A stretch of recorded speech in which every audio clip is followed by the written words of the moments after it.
welcome everyone who's listening to us this week, the Altar Podcast. We're back. Myself, my amazing, lovely, hat-wearing wife. You look very hip today. This is my garden gnome hat. Makes I like me feel it. like a garden gnome. You look way cooler than me, as always, though. That's not different.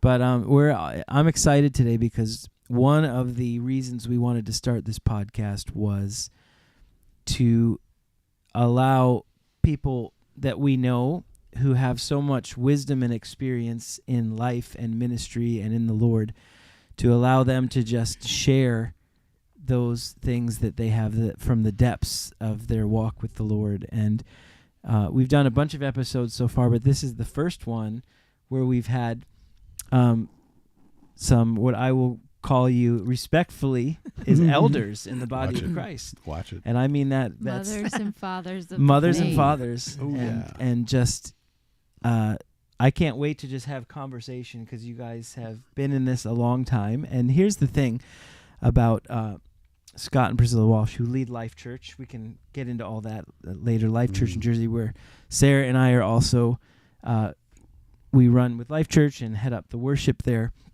But the thing about you guys that I just love and respect and want to talk about is that you have been now in ministry for how many years? It's 40. 40. In this church. Wow, in the same What about church. total? We used to say we've had 7 churches in 2 buildings. Okay. So that's a lot of fun. We need to explain that. So how many ministry years? Is it 40 or is it more? 40. He took his first job at our church Mm-hmm. after graduating from seminary. So the only other experience was part-time as a student minister. Got it. And then I did actually Wheaton, Illinois. We were on the youth team. Yeah, there were like 20 youth people. Yeah. And so my internship for my bachelor's was at Wheaton Bible Church, wasn't it? Yeah. Mhm. Yeah. So that would have been 77. Whoa. 40. So wow. That's 2 years part-time at Wheaton Bible, 3 years as a student minister, which was part of his education. 3 years there. So 5. You could And almost then- say we've been married 45 and working, ministering 45, because it was right after our wedding. that was my next question was how long have you been married? I thought it was 40, but it's at 45. 45 I'm years gonna give married. that to- So here's the reason that I'm excited about today is because, as sad as it is to say, I feel like those two statistics, 40 plus years in ministry, 45 years married, are a rare thing to hear about. I wish I could say, wow, I know a bunch of people that have done both of those things together. But the truth is I know way more people who have had a failure in either ministry or marriage or both. And so I'm just, we're excited. Well, I'm selfishly excited. Forget the podcast, but we're married and we're in ministry. So Give us all Yeah. the wisdom. we happen to be recording it, but we would love, we want to hear for us in both of those areas, some of the things, what's been good, what's been bad, how have you done it? Let's start with the marriage side of things, because I think these might even be separate podcasts, marriage and ministry, but I guess they're linked in a lot of ways. Maybe it's one. We'll see. But how did you start with the story? How you met, and I know some of it, but tell us. Well, I moved to Rochester area after graduating from Susquehanna University in Pennsylvania, and I moved up there, and I got a teaching position as a junior senior high choral music teacher, and I enrolled in the Eastman School of Music, and Which is an I was amazing not music school. saved when I moved up there, and I think my students. It was a small town school, and I think my students, many of them were Christian, and I believe today they were praying for Miss Hall to be saved. Wow. And at the end of Wow. that first year, the man who was in charge of the school, the superintendent, had a young friend, and he said, Bob, you should take Priscilla to your church. So he took me to church at the end of that first year teaching, and Scott was already there. He was there in the young adults. And so I went, and then I went home for the summer, and then I came back in September, and Bob took me to church again, and I got saved. And that was 1975. I got saved that September, and I immediately became part of that church. God mysteriously moved Bob back to New Jersey. I never saw him again. Mysteriously. Bob's assignment was done. Thank you, Bob. God used him. He was gone. I even said, thank you, Bob. You were glad, right? And then I just joined the young adult ministry of which he was a part. Not and- leading, he was a part. No, he was You just a were part of it. Yeah. And so you can take over from there. Yeah, so I grew up in a real, unlike her, in Methodist church going. She wasn't born again, but she was church going in the Methodist church as a girl. And so I grew up in a, Rochester pagan kind of house, and went off to the State University of New York and got saved, wonderfully saved, real cool. The church that she's talking about, I would go home on weekends, and they said, you ought to be a pastor. You ought to go to our Bible school. 21 of our kids all go there. And so I thought, why not? So I went and didn't cut it. It was very, very, how do you want to say it? Anyway, it was very strict. Haircuts, all that kind of stuff were new. And you were like from a hippie background. Yeah, I mean, we were listening to Allman Brothers and all that kind of stuff. I looked like my hair was down the middle of my, my back. I had cars and motorcycles and all that stuff. A wannabe rocker, that kind of thing. And so I lasted a semester, but they had so many rules, the 6-inch rules, no phone, no phone calls, no television, no car, no off campus. So the only way I got off was playing soccer. I remember going to Lancaster Bible College, playing against them.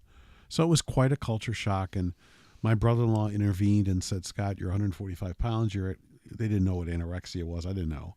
And he just said, we need to get you out. And I said, you can't. I was so afraid. And my mother and father and my brother-in-law took charge and said, we're taking you out. So that I went back to church, got a job, but I wasn't, I was kind of the black sheep. I was the only kid in the youth group out of 22 that didn't go to Didn't make it in the Bible school.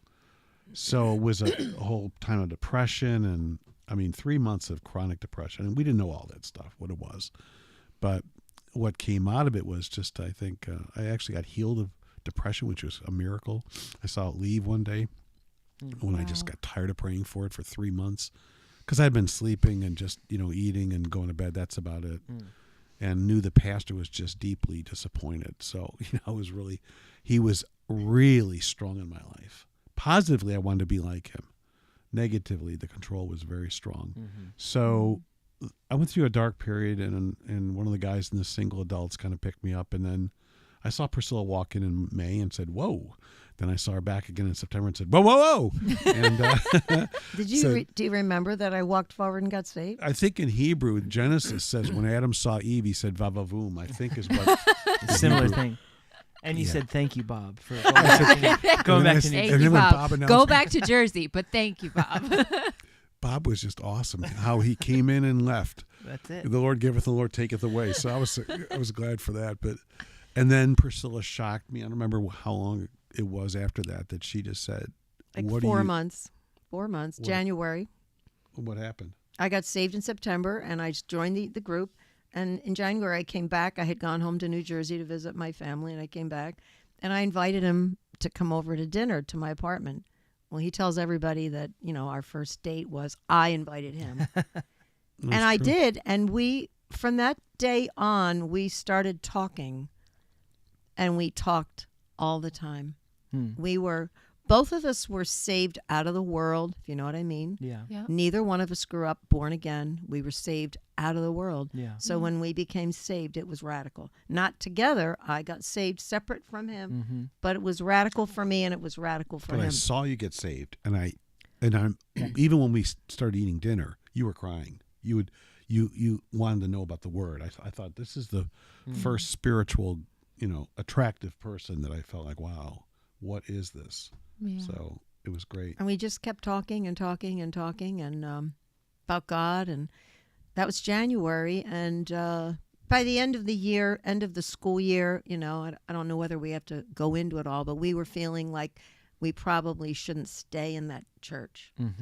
And I forget, we went to another church where that pastor really just took you under his arm, and that's where you got the encouragement from the small group we were in to to go after it and become a pastor. You wanted to be a pastor, but you thought, I could never be like this Right. man. I Yeah. could never do it. But when you got in the second church, You got under healthy leadership. yes. Yeah, Different. And he had an internship for the summer or the next summer, I forget. Mm-hmm. But those people in that church said, you guys, you know, you both have a call to ministry. You should do this. Yeah, I think when I heard Bob Mumford talk about the 10, and I'm nervous saying this, but the 10 marks of a Christian cult with heavy control, heavy Yeah. shame. Yeah. I mean, we didn't get into it, but what convinced my parents that it was an unhealthy church was I came home early from Thanksgiving break. The pastor called me and said, "Wait a minute, you're here on a Sunday. Aren't you supposed to go to school till Wednesday?" And I said, "Well, I got to ride home." He called the airline in Rochester and booked me a flight and said, Wow. "You're going back for 3 days. That's why you're doubting your salvation." I said, I'm a mess, Pastor, Wow. and I need help. And he said, "No, you need to obey." Mm.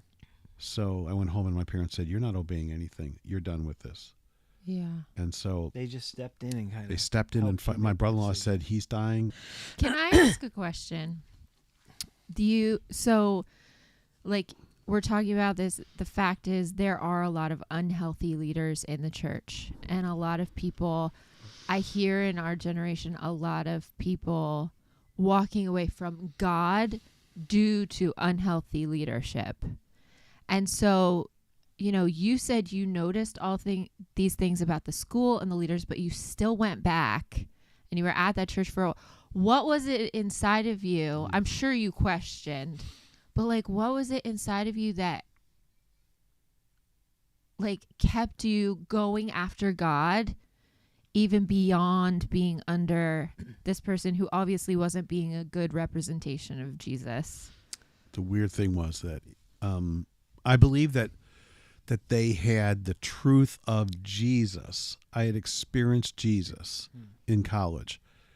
And then they were saying to me that some of the gifts of the Spirit were of the devil. They were telling me that I needed to leave my roommate. And so there were a lot of things like that looking back on it. They were so unhealthy, but we both feel like we've never tried to give up Jesus. We've never tried to give up God, no matter what, happened. And we've seen a lot of things happen. And so maybe, I don't know if I saw unhealthy leadership, but he was so strongly a father that I was so angry with my parents saying, "I can't leave this church. I can't leave this Bible college. I'm afraid." So it was so unhealthy looking back on it. But that's been part of my story, was to go now to understand God as Father, to be a father, to understand that when I pray over people at the altar, I'm fathering. I'm fathering young women. I'm fathering men older than me. I now am what I thought he lacked. Yeah. His fire was there. Yeah. His message was there. It was just, he would. People got saved there. People got saved. But he'd say things like, "If you're overweight and you don't like what I'm saying, there's the door. If you smoke, there's the door." So we were like, and I don't think at first you just think, well, this is just Christianity. When you're in it, you're going, well, he's born again. I was born again. They all had what I had. And you're not thinking maybe critically. A lot of people don't, critically think. And I was part of it. And I just thought, well, this is normal. But when I met Priscilla and we started, I think a key thing was I went to another church for an outreach. And I started seeing people smile and talk normally. And I thought, Priscilla, we should try there. And when we went there on a Sunday night, they were teaching Matthew. And I said, "Matthew, we're not allowed to read that. We're told that is part of the old dispensation." Wow. And they said, "What are you talking about?" I said, "Well, I told them what church." And they were like, "Oh, well, I almost felt like they didn't want to touch us Wow. because they were afraid." And I said to my wife, or at that time we were engaged. We might have been dating. I said, "Priscilla, I have to go. I have to go. I want to go to that place. I think I don't know. I don't even know what I don't know, but I know I'm not in a healthy place."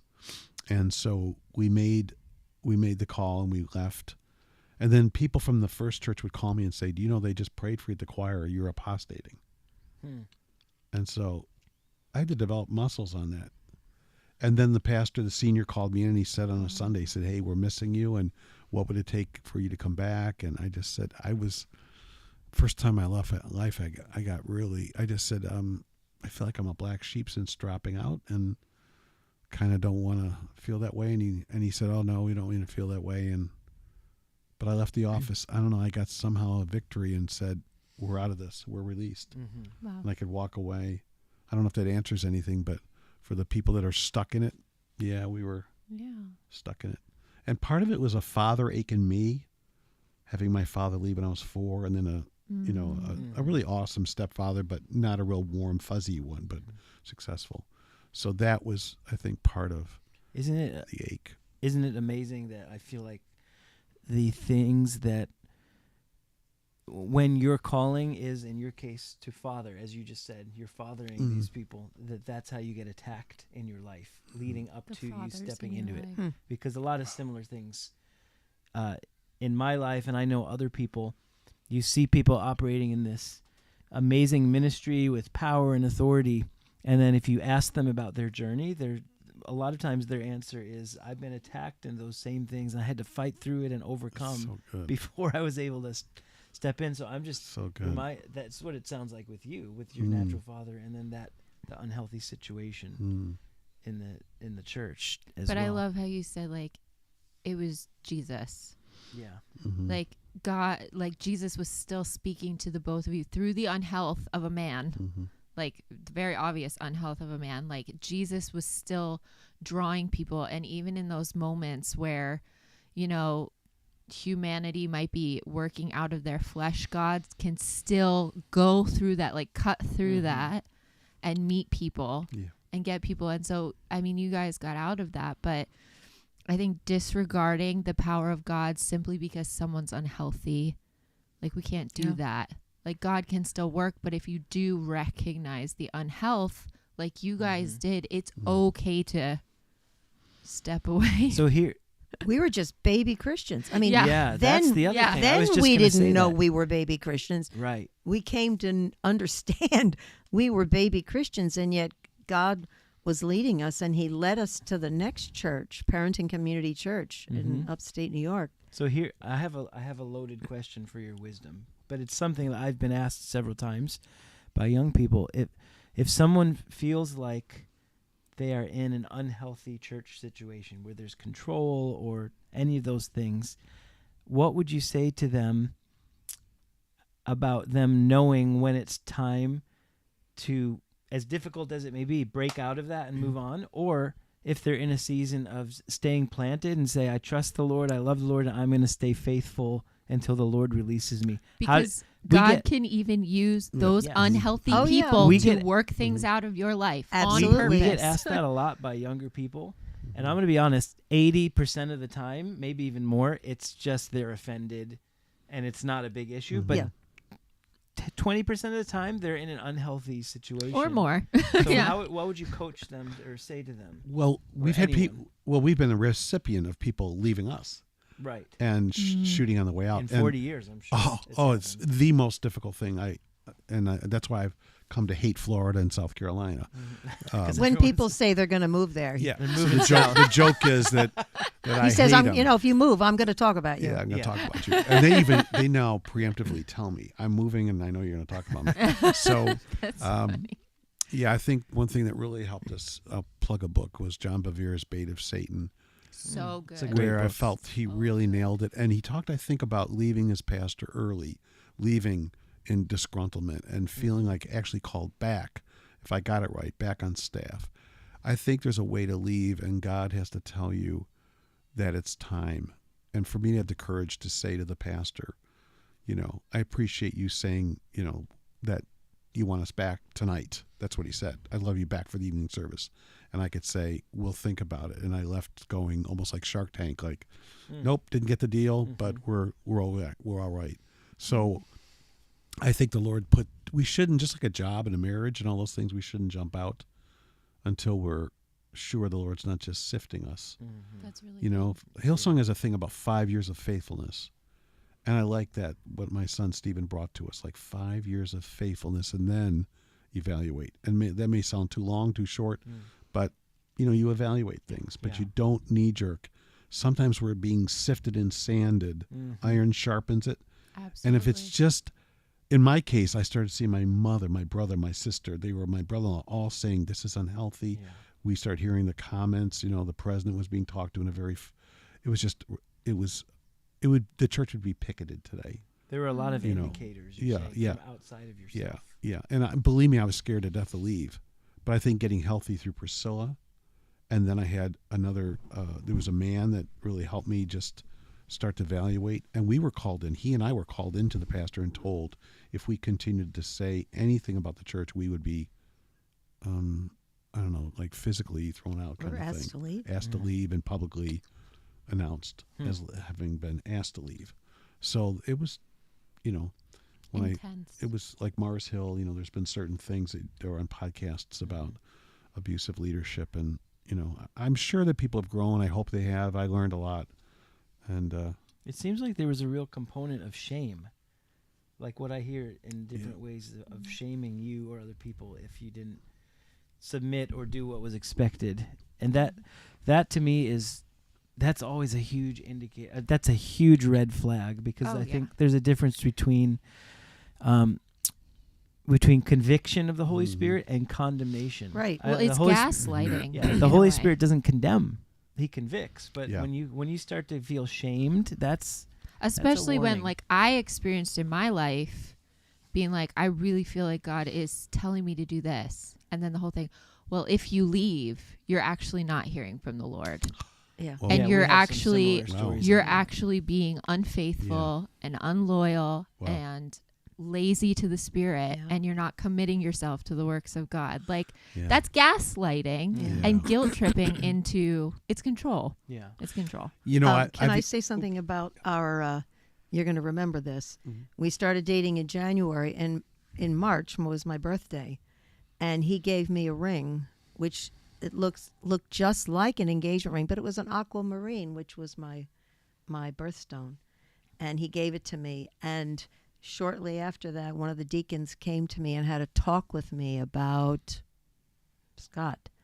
That the pastor sort of had me up on a pedestal because when I came in and I was a singer from Eastman School, Yeah. he began to promote me as a singer. Well, I'm a baby Christian. I don't know any of this, but other people in the choir were feeling like, how come she's getting all these solos? And so the deacon, I think, was representing the pastor, trying to say, I don't think He's bad news. Yeah. I don't think you should Dropped be out. hooking up with him. And so talk about control. That's, Even really in none your of their relationship. business. Sound familiar? Yeah, it does. We have We have have some a very very similar similar stories story. in that. And it's interesting in our situation, we stayed in the place. I think largely because I've told you this, I didn't fully We recognize. didn't feel the release too.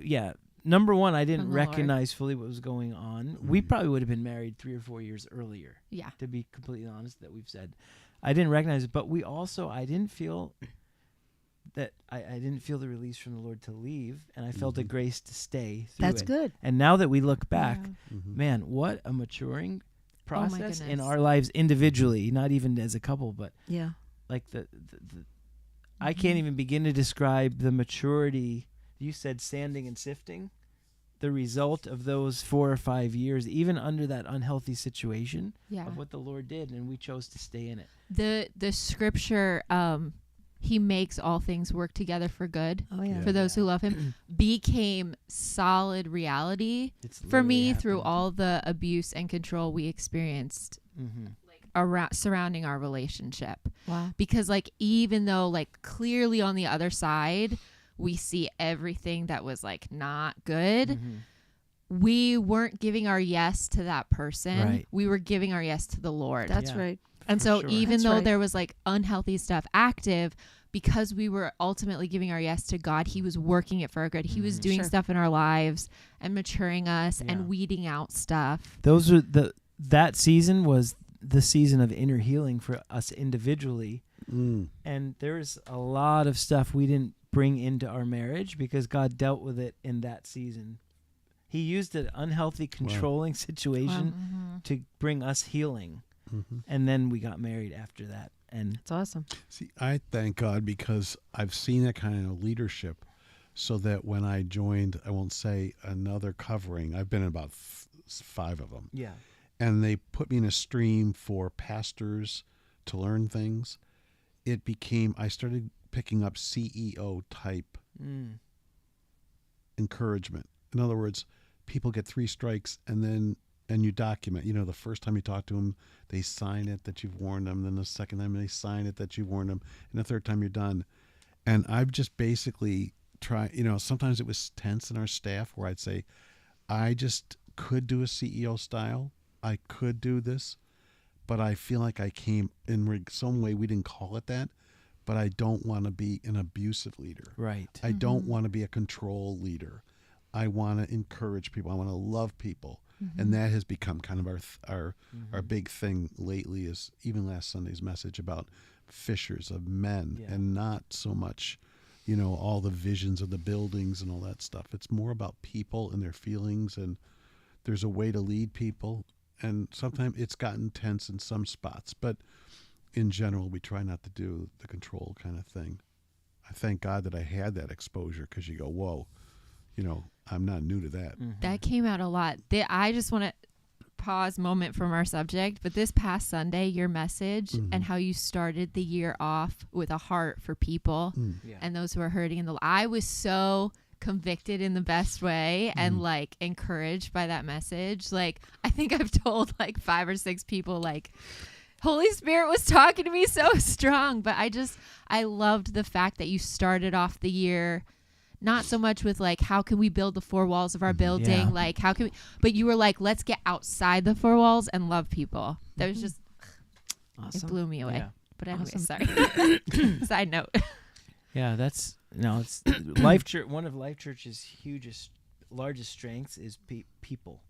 Like, Yep. people just feel, we've been involved in a lot of ministries, and people just feel loved and honored and a part of Community. a family and a community It's awesome. at Life Church. I mean, I would say when you talk about ministry, when you get to that, whenever, that there was a clear word about love God and love people, and that the baptism of the Holy Spirit had been given to us not for show candy or being a showman, but to be bold, to have answers, to Right. be power, Right. to pray To for love. healing, to love people. It wasn't what I was doing. And my other building was almost like I was being like a TV guy. You know, the altar call, Celine, boom, boom, boom, you're going under the power, you know. And our church was shrinking, and I just was like, what's he doing? And then when we moved physically 20 minutes away to this big new opportunity, I hear this voice say, love people. And I'm like, what do you mean love people? Of course we love people. But I wasn't really loving. It became a mission. Yeah. It wasn't just a knowledge of, oh, this is something I should do, but it was like, it's clearly seen in your ministry that it's a mission. Right. And then we had a lot of minority folks starting to come. And it was like a dream of ours was we were never really diverse, even in a diverse area. So it becomes like, it's my heart. And can I train the leaders? Can they model? Can they watch how we are? I don't know if that makes sense. Yeah. So all the abuse, I don't want to say abusive, but all the strong stuff we had early on is now contrasting to me. And I'm having fun at church. That's awesome. Imagine that. Imagine enjoying church is fun. So then you guys got married, and how did you step into like your first position of fully pastoring a church? And what did that look like as a married couple? Like, Well, How was we that for you? we came to that church in the summer. We got engaged in December, and the next summer we got married. And throughout that year, he was making the decision to where to go and to become a pastor and all. So that summer we got married, and we moved to Wheaton, Illinois, where he went in as a junior.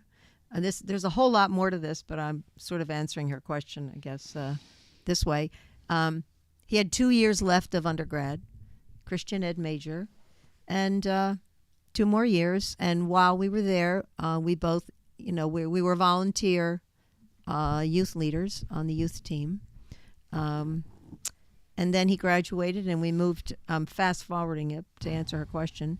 Then we moved from Wheaton, Illinois, all the way to Boston, and he went to Gordon Conwell Theological Seminary for his seminary degree.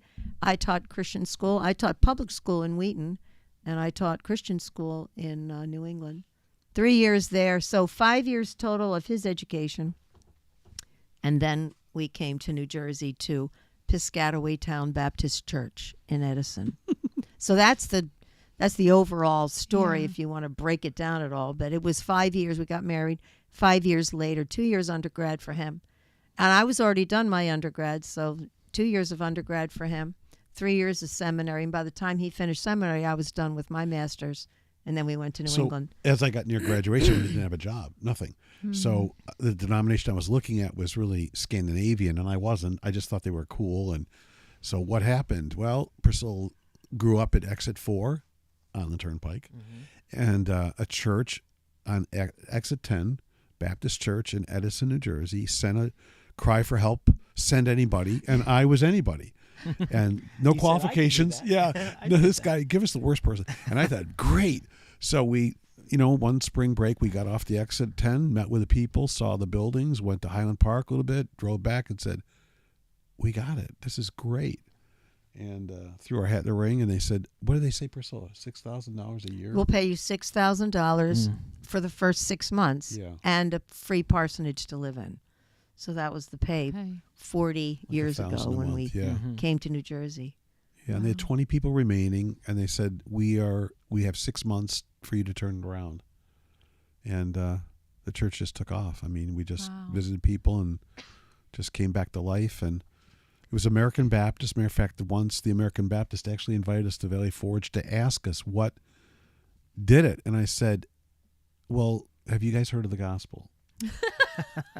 And I said, That's it it. just simply, and then the baptism of the Holy Spirit came in later on for Priscilla, and that was very strong. So that was another big deal. But yeah, the gospel was really real. So we just started doing that, loving people and preaching the gospel and baptizing people. And so I found all my leadership were not saved.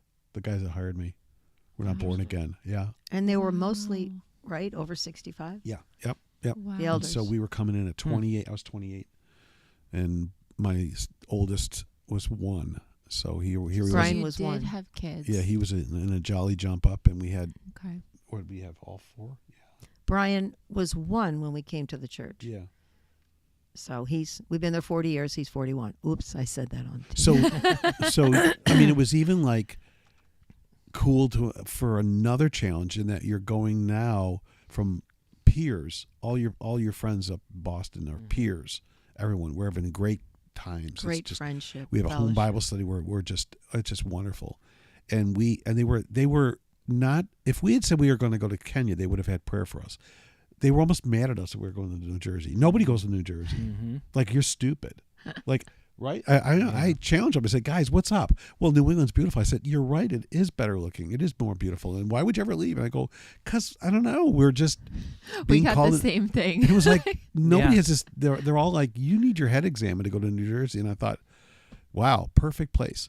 And Same then, thing. People. Same You're thing. going where? Where? Oh, you're moving to New York City? No. No, We're New moving to Jersey. specifically. I know. And that's where we feel to move. And we did too. And 'Cause so, we were thinking, I was trying for Staten Island because of health insurance at the time. If we stayed in New York State, and just nothing, there was no Nothing. peace on any of it. And the Lord said, I told you to move to New Jersey. And that's actually, we met you about 6 months later, because I was at a Taco Bell drive-through and I got a phone call. And this guy on the other end said, hey, my name's Brian Walsh, and we need a worship pastor, and someone gave me your number in the Taco Bell.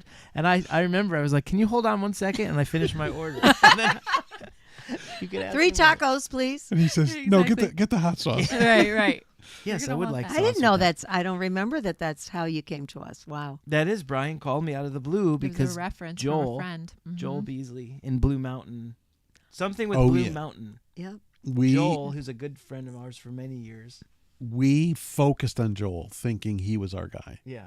We were trying to track him down because he was the first guy that we had seen for that men's retreat that got up with He's a phenomenal Stratocaster worship and leader. by himself took Right, us. Joel's great. Yeah, he took is. us I gotta be careful. He took us 30 years away from what had been the Sure. prevailing style. Sure. And we were all like, oh my gosh, oh, we love it. So let's find him, and he may have connections. And so that Okay. was what we did. Wow. Yeah. Yeah. So that's a little tangent there. But Wow. Of how But- we came. yeah, that's how we ended up in New Jersey. So how we got, when we started New Jersey, it was another, it's interesting because I think whatever people think they're going to start out at, it's going to be wonderful. They're all going to have young people, and everyone's going to be cool and hip, and they're all going to be, I mean, we were the We were the 30, youngest. and everybody else was 65 and 70. So And- it wasn't a church plant, but in a sense, it was almost like starting. It's They sad. called it a restart. The American It- Baptists called him a restart. Wow. And they had us to a conference. There were 3 couples they invited nationally to Valley Forge, to their headquarters. And they wanted us to talk on tape and all that, and video, to ask us, how do you restart a church? And I thought, I didn't think of it that way, but you're right. It was, It was the gospel. yeah. And to us, it was like, well, you share the gospel and people get saved. It's so simple. Yeah, so the denomination watched us and said, how did you go from 0 to hero? How did you have all these people? And then what happens is young people come in and they start tithing. They start bringing their kids. So now you got a big Sunday school. You have plays. You have musicals. You can buy, at that time, an overhead projector. Ryan, it was I remember incredible those. technology. You slapped that thing on The there. transparency. To transparency. You had I remember you had them. that 90-year-old woman there with the transparent. She's standing up there in the front row.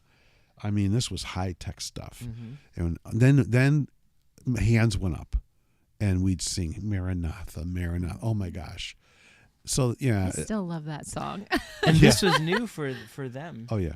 In that church. And it was new for us. And yeah, that was even the beginning of Hosanna music, and when that Yes. stuff was all starting to happen. Yes. So those, within about 5 years, people were coming, and they were all young, and they were all tithing, and everyone saw it. And so the people that hired us, all the families that kind of almost owned the church, they came back in the fall, and they didn't like the hands up. But they saw the growth and all that stuff. And so they literally did something. They called a meeting, and all the young people said, they're going to fire you. My secretary said, they're going to fire you. They fired, every pastor before me was fired since 1950. So they called a meeting, and they just shocked us. They basically said, well, gentlemen, and they were all men. They said, you know what to do. They handed in their resignation papers to me. Wow. They were resigning.